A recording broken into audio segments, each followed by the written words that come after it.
이불을 박수와 함께. 네.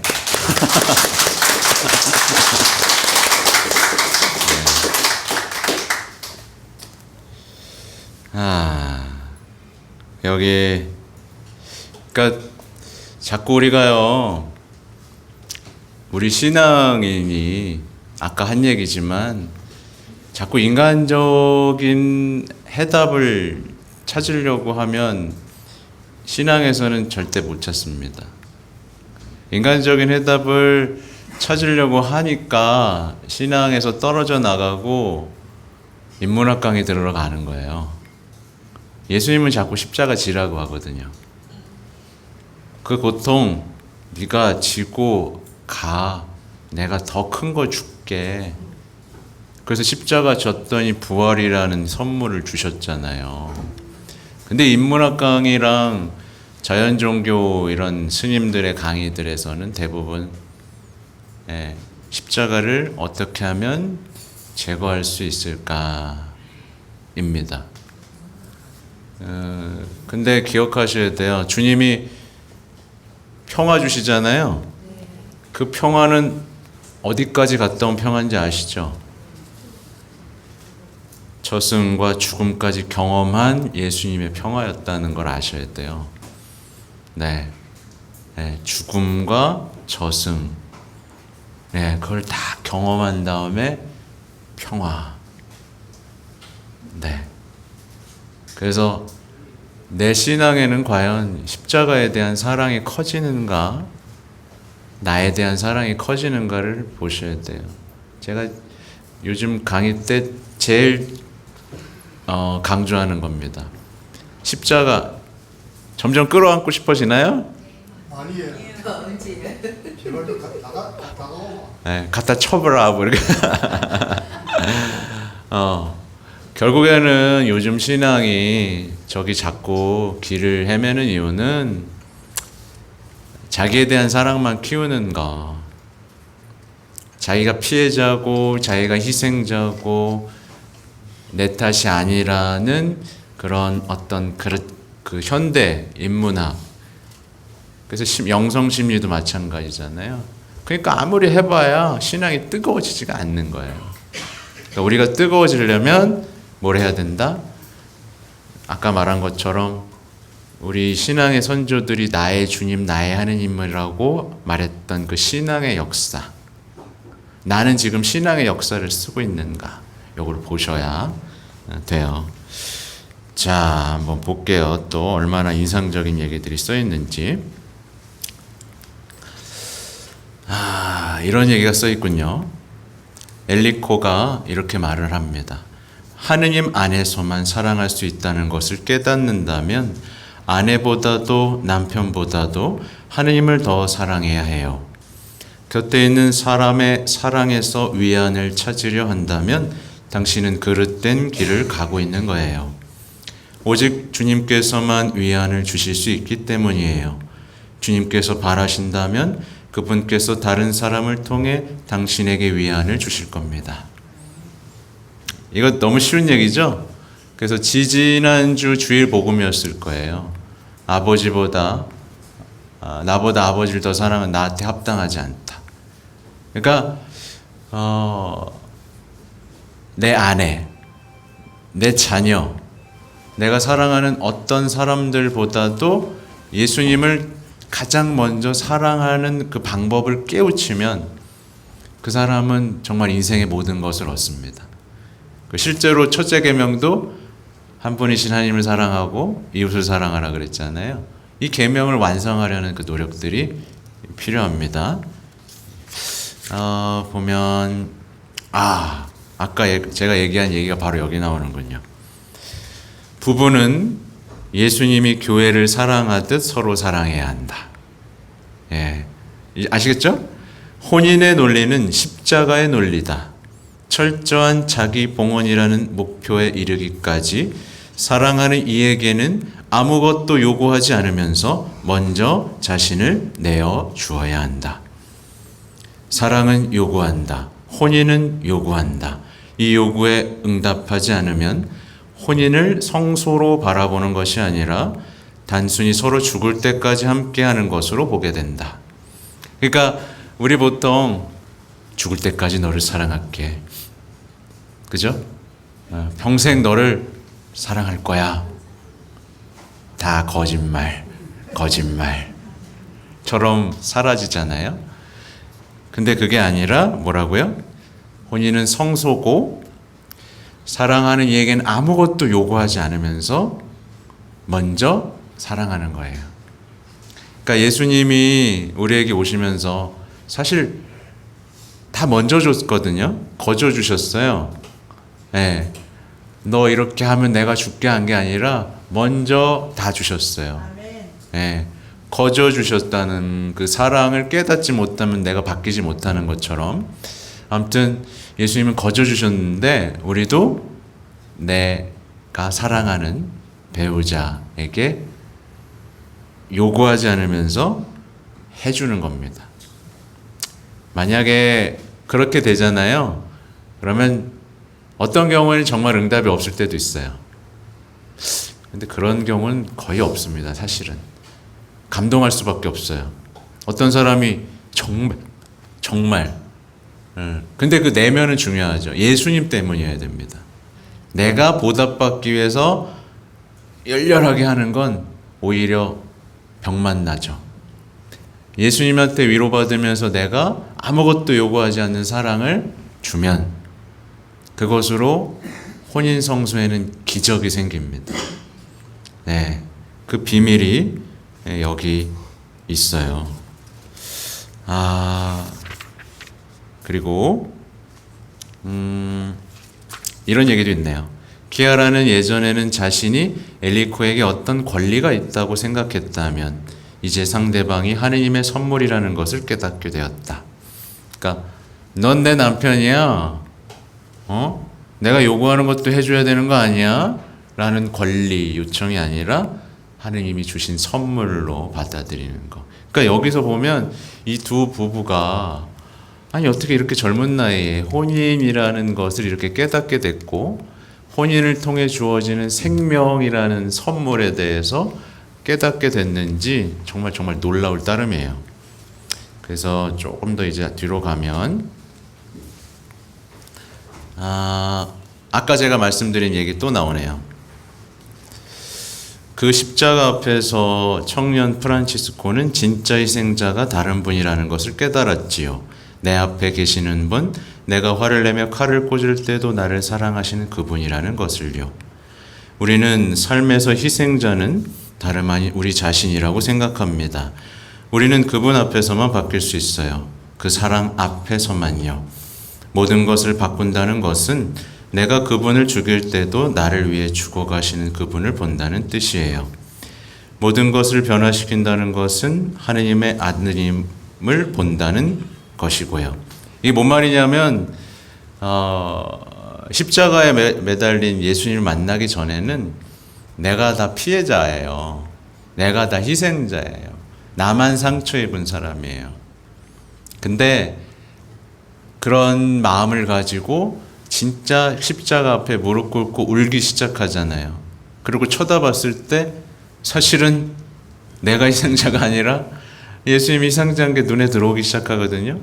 나는 피해자라고 생각했는데 사실은 예수님이 피해자인 게 눈에 들어오는 겁니다. 그러면서 내 상처를 받던 나의 시선이 예수님의 상처를 바라보기 시작하면 그때부터 인생은 달라져요. 그분의 상처를 사랑하게 되면 그러니까 예를 들면 기도할 수 있는 거죠. 주님, 왜 그러셨어요? 왜 그렇게 사랑하셨어요? 왜 그렇게 아픈데도 우리를 사랑하셨어요? 제가 이제 사랑해 드려도 될까요? 이런 말로 전환이 되면 요때가 바로 여러분의 신앙이 훌쩍 자라는 때다라고 보시면 될 것 같아요. 왜 자식 얘기가 아직 안 나오지? 자, 이 시간이 애매하긴 한데 그래도 줄 쳐놓은 걸 조금씩 읽으면서 가겠습니다. 이제 제가 좀 요약해 놓으면 이 문해아를 가졌다는 걸 알았을 때 옆에 사랑하는 엘리코가 없었어요. 그러면서 성모님이 체험했던 그 시간을 체험하죠. 아이를 가졌다는 걸 어떻게 얘기하지? 그러니까 아이가 태어나면 죽는다는 얘기를 남편한테 어떻게 할까? 그럼 남편은 어떻게 받아들일까? 이런 두려움에 휩싸여 있는 거죠. 네. 어쨌든 그가 이제 우네아를 가지니까 의사는 바로 낙태시키려고 합니다. 근데 이렇게 얘기해요. 나는 조금도 아기를 거슬러 생각하고 싶지 않았어요. 내 힘이 닿는 데까지 아이를 지키고 싶었고 나를 위해 아기의 생명을 가로채고 싶지 않았어요. 이렇게 고백을 합니다. 그리고 울부짖다가 성모상 앞에 이렇게 앉아서 기도를 하는데 이렇게 얘기해요. 희망이 보이지 않는 운명으로 단죄받은 것 같았는데 주님께서 이 고통을 어떻게 보시는지 알고는 기쁨으로 가득 차게 되었습니다. 아무튼 그러면서 이해할 수 없는 계획 속에서 나아가는데 이 이야기가 나오네요. 제가 아까 혼인성사와 환인관계 얘기를 한 건데 이 얘기입니다. 예수님께서는 키아라에게 당신과 관계 맺는 법을 가르쳐 주고 계셨다. 그러니까 문해아를 갖고 계획을 무너뜨리면서 하나님하고 소통하는 방법을 이제 알려주신 거죠. 이제 키아라는 성모님처럼 그저 그분을 신뢰하며 그분께서 이끌어 주시도록 자신을 내려놓아야 했다. 하느님을 자기 마음대로 할 수 있는 존재가 아니라 존중해야 하는 인격체로 생각하는 법을 배워야 했다. 그죠? 하나님이 우리 마음대로 할 수 있는 분이 아니잖아. 이거 해주셔야죠. 저거 해주셔야죠. 그게 아니라 인격체로서 나에게 더 큰 지혜로 나를 더 큰 사랑이고 더 뭔가를 주시려는 그 인격적인 거로 밀당을 하기 시작하는 거죠. 네. 이러면서 이제 하나님하고 기도를 얼마나 했겠어요. 문해아를 갖고 내 신혼의 인생의 계획이 다 무너졌으니 얼마나 많이 기도했겠어요. 근데 그 기도를 통해서 이제 관계를 맺는 방법을 알게 되는 거죠. 그리고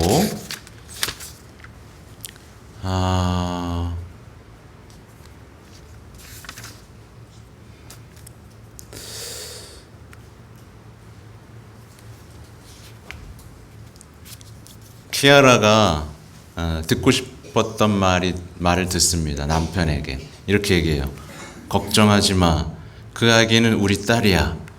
우리가 힘 닿는 데까지 아기와 동행하자. 이런 얘기를 듣고 이거를 키아라는 첫 기적이라고 표현합니다. 네, 잊을 수 없는 첫 기적이라고 생각하고요. 그리고 뒤에 감동적인 거 빨리 넘어가고 싶은데.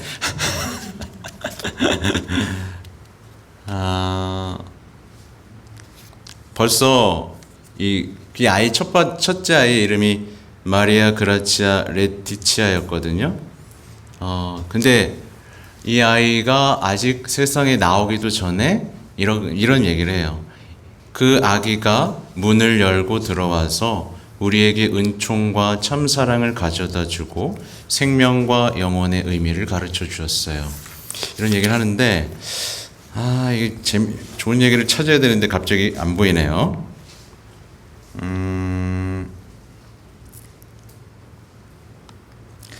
근데 이제 그 아기를 갖고 있을 때 사실은 가장 괴롭혔던 사람들이 누구였게요? 주변의 그리스도인이라는 사람들이 더 괴롭혔다고 합니다. 뭐라고 괴롭혔냐면 너는 좋은 부모가 아니다. 그러니까 사람들이 죽이는 게 더 낫다라는 생각을 하는 거고, 또 사람들이 섣부르게 판단하는 거예요. 야, 치료 방법을 찾았어야지 라고 하면서 비난하고, 또 저주라고 하고 은사 받은 사람 찾아가라고 하고 막 그런 식으로 그 부분은 꿋꿋하게 그걸 하나님의 뜻 안에서 이겨나가고 있는데 주변에서는 막 자기들이 해석하고 판단하는 거 있죠. 여러분도 그런 유혹 많이 받죠, 그죠? 예. 어떤 사람이 뭐 어떤 상황을 굳세 이겨나고 그걸 기쁨으로 여기고 있는데 힘들지 막 우리가 섣부르게 판단하고 비난하고 잘못된 소문들을 생성하고 있진 않나 생각해 볼 필요가 있습니다. 이렇게 얘기해요. 아기를 죽이면 당신이 행복해질 거라는 거짓말이죠. 그것은 사실이 아닙니다. 그 아기는 존재하고 있고 언제나 존재할 것입니다. 우리가 할 일은 오직 하나인데 그것을 외면하려고 애쓰면서 자신을 크나큰 고통으로 몰아갑니다. 그래서 세상 사람들은 아이를 죽이면 행복해질 거라고 생각하죠. 근데 그게 아니라는 것을 온 삶으로 증명한, 어떻게 보면 이 키아라의 삶은 하느님의 복음적 삶을 예언적으로 증거한 신앙이라고 생각이 듭니다. 자, 그리고 한참 힘들게 살아가다가 이제 그 둘의 이야기가 퍼져나가기 시작하고 이제 어떤 학회에서 신앙 고백을 하게 만들어요. 그래서 이 아기를 어떻게 보호했고 어떻게 함께했고 했는지에 대한 얘기를 발표하면서 사람들이 막 감동하고 이제 그들의 편이 좀 많아지기 시작합니다.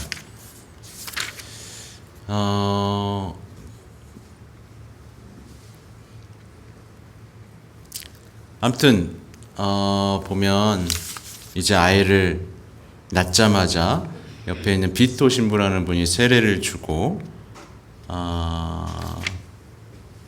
이 부분을 좀 읽어드릴게요.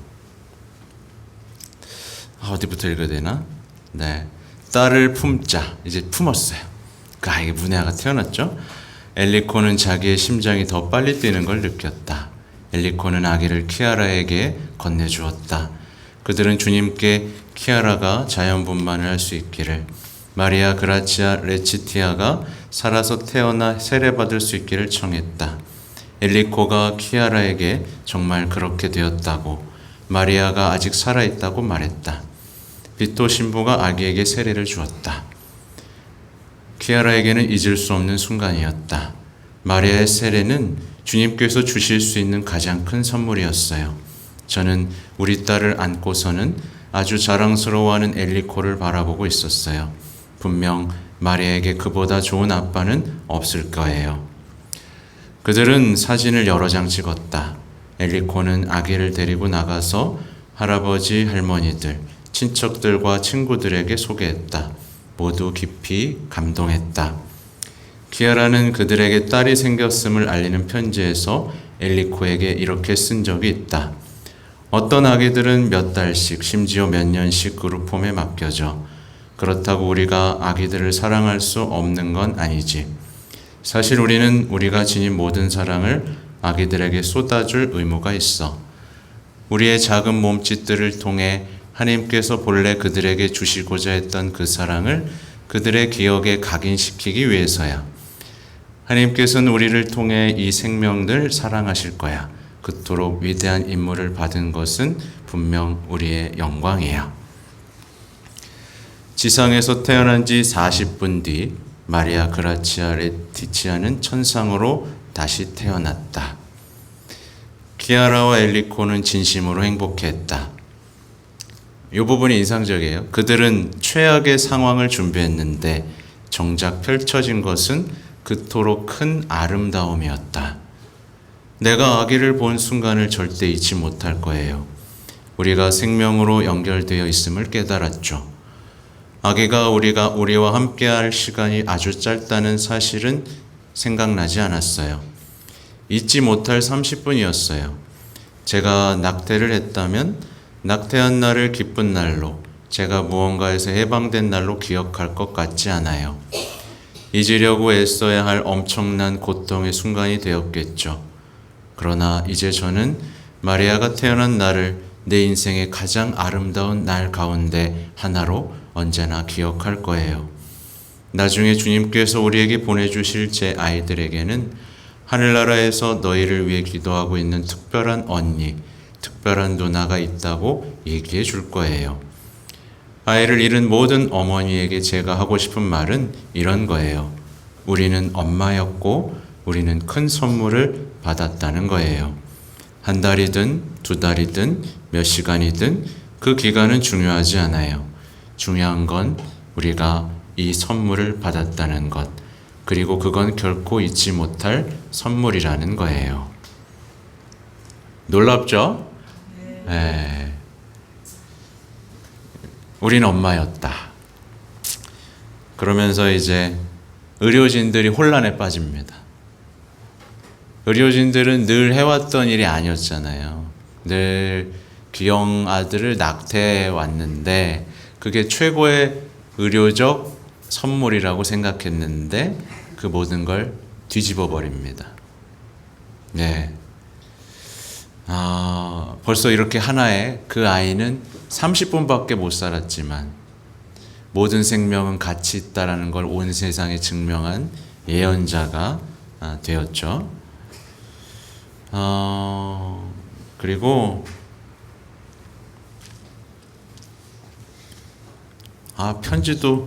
편지를 이렇게 썼어요. 이 사람들은 편지도 이렇게 써요. 아빠와 엄마 같이 쓴 편지입니다. 우리는 너를 품에 안은 것으로 만족했단다. 30분밖에 안 되었지만 좋았어. 나와 똑같이 생긴 내 코와 작디 작은 손과 발에서 우리는 눈을 뗄 수가 없었어.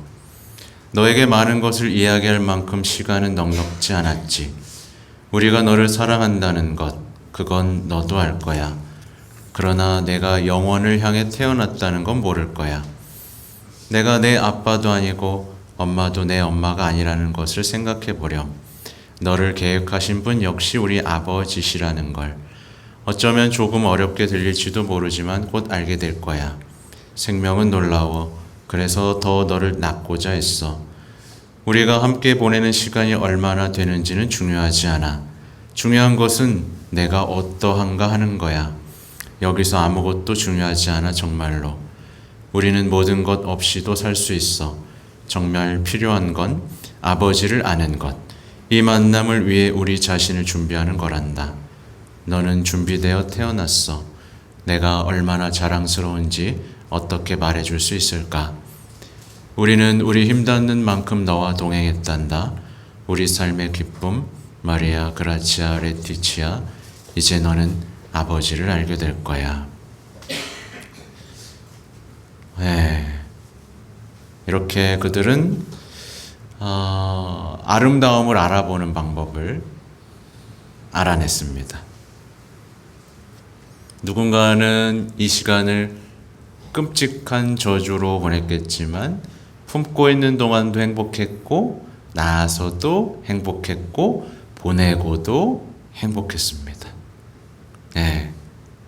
그리고 십자가를 끌어안음으로써 그게 얼마나 가볍고 아름다워지는지를 알게 됐죠. 이게 감동적인 거예요. 사람들이 이거 십자가라 생각했는데 이 키아라와 엘리코는 아름다움을 체험하는 그 역사적인 순간. 여러분도 하실 수 있는, 일상에서 하실 수 있는 놀라운 기적들이겠죠. 그래서 여기 좋은 얘기가 너무 많아가지고 어떻게 해야 될지 모르겠네. 그리고 여기 중요한 얘기가 나오는데 사랑의 반대말은 뭘까요? 여기서는 사랑의 반대말은 증오가 아니라 소유다 라고 얘기하는데 이렇게 얘기해요. 우리는 우리가 마리아의 생명을 소유하지 않기로 대신 우리가 우리 힘닿는 데까지 그 아기와 동행할 수 있기를 기도했어요. 저는 제 딸이 진심으로 자랑스러워요. 그 아기는 준비되어 태어났기 때문이죠. 언젠가 예수 그리스도와 만나는 것, 그게 우리 삶의 목표 아닌가요? 저는 이렇게 자문해요. 내 딸이 이미 거기 있는데 이걸 불행이라고 할 수 있을까? 네. 그러니까 그러니까 사랑의 반대말은 소유.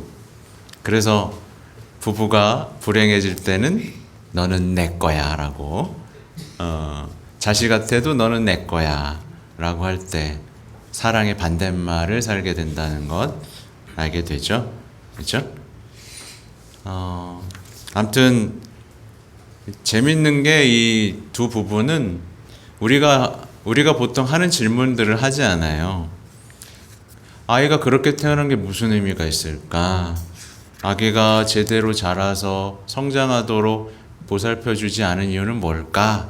라고 생각하는 게 아니라 하나님께서 하셨으니까 그대로 받아들인다라는 이 삶에서 그의 삶이 어떻게 돼요?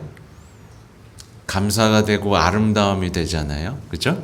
이게 아까 그 아브라함, 야곱, 요셉하고도 비슷합니다. 왜 나한테 이렇게 버림받았을까? 왜 나는 이렇게 가야만 할까가 아니라 시키는 대로 했더니 그 아름다움들이 펼쳐져요. 아까 인상적이었던 게 야곱의 사다리 아시죠? 야곱의 사다리 들어보셨죠? 야곱이 가다가 잠들어요. 딱 잠들었는데 꿈에 그 자리에 사다리가 하늘로 딱 연결됩니다. 그리고 그 사다리에서 천사들이 오고 내리고 주님께서 그 위에 딱 서서 내가 후손들을 많게 해주겠다. 너와 함께 하겠다. 그 약속이 상상해 보세요. 얼마나 아름답습니까? 그걸 타고 올라가면 천국인 거예요. 그래서 그 야곱이 일어나자마자 거기에 돌을 탑쌓고 기름 부은 다음에 거기를 뭐라 그러죠? 베텔이라고 부르죠. 개신교에서는 베델 뭐 이렇게 표현하기도 하는데 그렇게 순간순간 하느님은 나타나셔서 이렇게 아름답게 부성 아버지로서의 아름다운 모습을 여러분에게도 보여주실 것이고 여러분의 보금자리 이 성모 울타리에도 어떤 분의 꿈에는 분명히 천국의 사다리가 놓여 있을 겁니다. 네. 뒤에 이제 좋은 걸 넘어가고 있어요. 넘어가고 있는데 어딨지?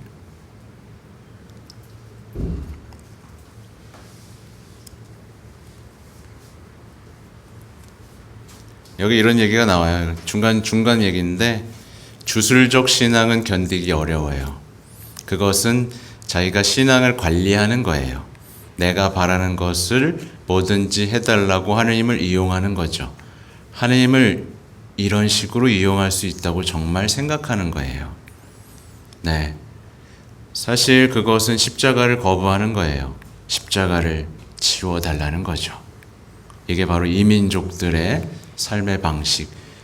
세상 사람들이 신앙을 이용하는 주술적인 방식. 여러분은 그래서는 안 된다. 그리고 사탄은 여기서 뭘 하냐고 얘기 나오는데 사탄은 영혼을 보지 못하게 만들어요. 우리 시야를 흐리게 만들어서 오로지 이 세상만 보게 만들어요. 예. 그리고 사람들이 만들어낸 어설픈 신에 대해서만 말해요. 이렇게 나옵니다. 빨리 둘째가 나와야 되는데 어디 갔냐? 둘째.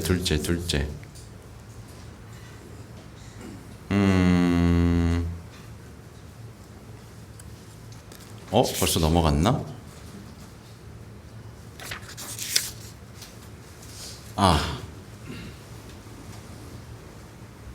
태어났습니다.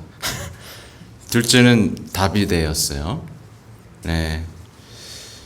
키아라가 태어나자마자 내 아들, 내 사랑이라고 아기에게 속삭입니다. 근데 그 아기는 죽어가는 아기였죠. 이 아기,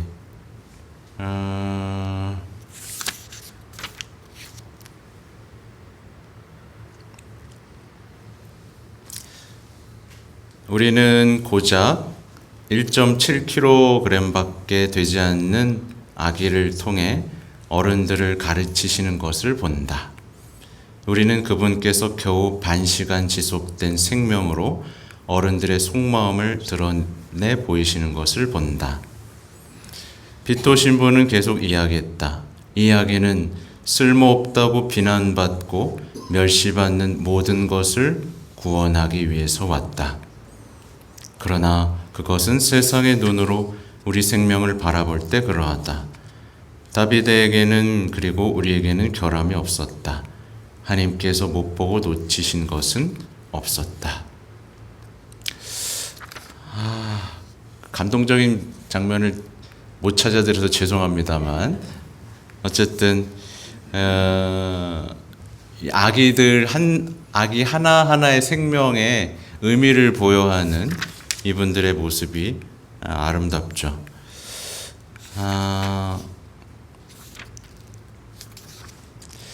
2010년 3월 12일 키아라가 이렇게 썼다라고 나옵니다. 다비데에 대해서 쓴 거예요. 둘째 아이. 다비데는 누구인가? 하나님께 아주 중요한 역할을 선물로 받은 아기다. 우리 각자 안에 있는 거대한 골리앗을 쓰러뜨리는 역할. 우리가 부모로서 아기에 관한 어떤 결정을 내리고자 하는 바람을 무너뜨리는 역할이다. 이 모든 것은 하나님께서 그 아기를 위해 세우신 계획을 분명히 보여주었다. 그는 우리를 위한 아기를 바라는 우리의 권리를 무너뜨렸다. 우리 보통 그렇잖아요. 이 아기가 어떤 아기가 되길 바라고 나한테 권리가 있다. 근데 이 아기는 우리가 바라는 우리의 권리를 무너뜨렸다. 그는 오직 하느님을 위한 아기였기 때문이다. 그는 자신을 위로의 아기라 부른 이들, 우리에게 마리아 그라치아 레치티아 관련된 고통을 잊도록 하려는 이들의 바람도 무너뜨렸다. 이게 뭐냐면 보통 사람들은 첫 번째 아이가 죽었으면 하나님께서는 그 다음 아기로 위로해 주셔야 되잖아요. 근데 이것마저도 무너뜨리는 거예요. 그리고 그 다음에 그는 우리에게 다른 사람들처럼 건강한 아기를 가질 가능성이 있다고 말하는 통계에 대한 확신을 무너뜨렸다. 그는 하느님을 안다고 자처하며 하느님께 자신들이 원하는 대로 해달라고 요구하는 이들의 주술적 신앙의 가면을 벗겼다.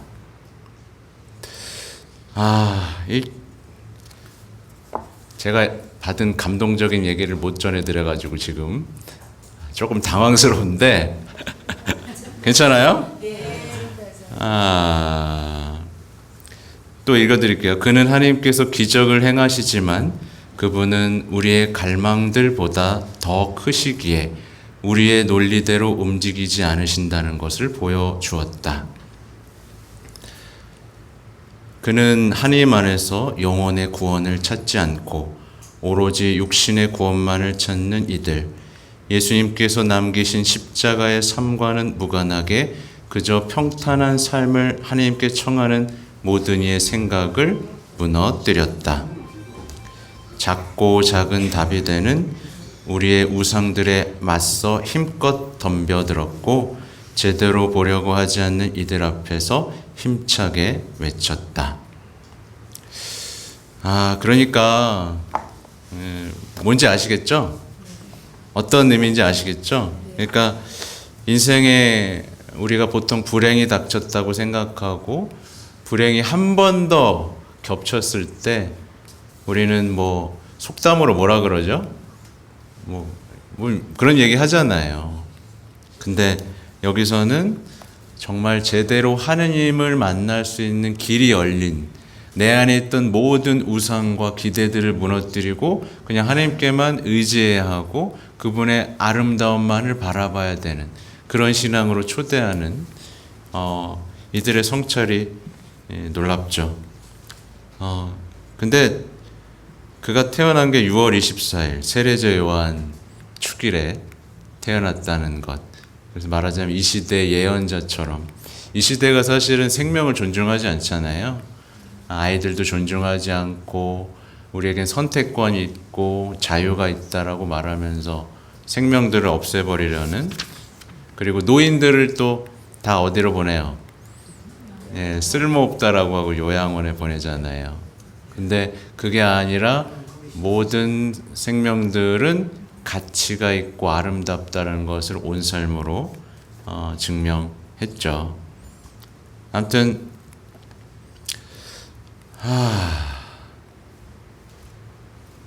여기까지 해야겠다. 여기까지 해야겠습니다. 이 책은 여기까지 해야 될 것 같습니다. 제가 막 보면서 막 이 책을 한번 읽으시길 바랍니다.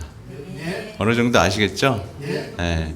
그래서 아마 이 책을 읽으시면 아까 말씀드린 대로 여러분이 현재 겪고 있는 고통, 이해할 수 없는 많은 일들에 대해서 다시 한번 하나님하고 생각하게 되실 것이고, 여러분에게 정말 영원을 알려주고 싶고 아름다움, 십자가의 아름다움을 알려주고 싶은 그분과 만나는 계기가 분명히 되리라고 생각을 합니다. 네. 근데 재밌는 게요, 다른 얘기지만 원래 저는 이 책이 원래 끼아라 루빅이라는 분이 있어요. 포클라레에. 그분 책인 줄 알고 읽었어요. 근데 정작 그럼 그분이 아니었다라는 게 사실 놀랬고, 그리고 여기 사진 있어요. 굉장히 미인입니다. 머리에서 보이죠? 안 보여요? 여기 사진도 있으니까 나중에 책 보면 여기 보세요. 이렇게 딱 봐도 뭔가 아름답죠? 그래서 여기 사진 보면 그 아이와 찍은 사진도 여기 다 있어요. 바로 30분만 살았던 아이와 찍은 사진도 다 있고, 이 키아라가 마지막 순간, 그렇죠? 이제 투병하다가 이렇게 된 겁니다. 그리고 교황님과도 만나고 축복도 받고, 베네딕토 16세 교황님하고 만나 축복받고 삶을 마무리하는 과정까지, 그리고 결국엔 누가 제일 힘들었겠어요? 엘리코죠. 결국에는 아내까지 다 보내잖아요. 그럼에도 불구하고 정말 아름답게 신앙의 역사를 써간, 이 책대로라면 진짜 이 두 사람은 성인이 돼야 될 것 같아요. 그죠? 그렇게 될 것 같죠? 아무튼 여러분도 아름다운 이야기들을 꼭 접하셨으면 좋겠고, 글쎄요, 다음에 오게 되면 어떤 얘기들을 해야 될지 모르겠는데, 이 책 있잖아요. 이 책. 아까 다 받았죠? 네. 어렵더라도 한번 꼭 읽어보세요. 어려우면 어디 읽으냐면 체크해 두세요. 어려우시면, 어렵잖아요, 만약에. 너무 어려워서 앞에부터 읽기가 싫다, 그런 분이 있으면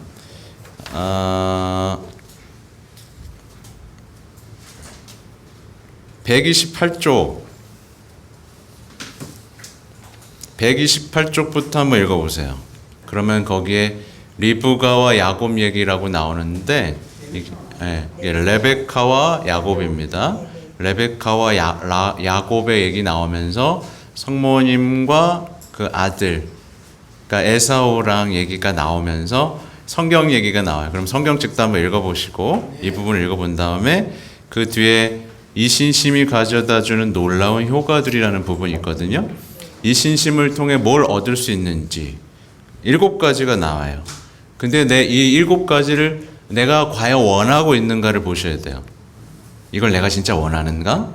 한번 체크해 보시고 여기부터 한번 읽어보신 다음에 여기에 대해서 흥미가 생기면 앞으로 다시 돌아와서 다시 한번 쭉 읽어보시면 좋겠어요.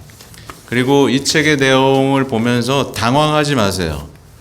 왜 당황하지 말으셔야 되냐면, 이 책은 요한 바오로 2세 교황님이 가장 아꼈던 책이고 살아냈던 책이고, 그래서 이 책에 나오는 또뚜스라는, 저는 온전히 어머니의 것이라는 걸 문구로 성구로 썼을 만큼 검증된 책이에요.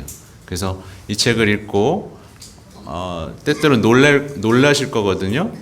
성모님에게 이렇게 큰 역할과 능력이 있었다고 라는 놀라움이 있을 텐데, 그럼에도 불구하고 찬찬히 읽으신다면 여러분에게 새로운 어떤 신앙적인 나의 어머니라고 부를 수 있는 성모님이 생길 것이고, 그때부터는 종잡을 수 없어요. 그의 신앙은.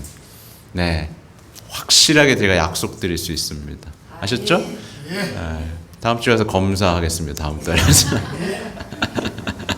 질문도 받고 여러분하고 얘기도 나누면서 다음번에 만남을 기약하겠습니다. 네, 마쳐야겠죠? 네, 영광송으로 마치겠습니다. 네, 성부와 성자와 성령의 이름으로 아멘. 영광이 성부와 성자와 성령께 성과 같이 이제와 항상 영원히 아멘. 네, 성부와 성자와 성령의 이름으로 아멘. 네, 고맙습니다.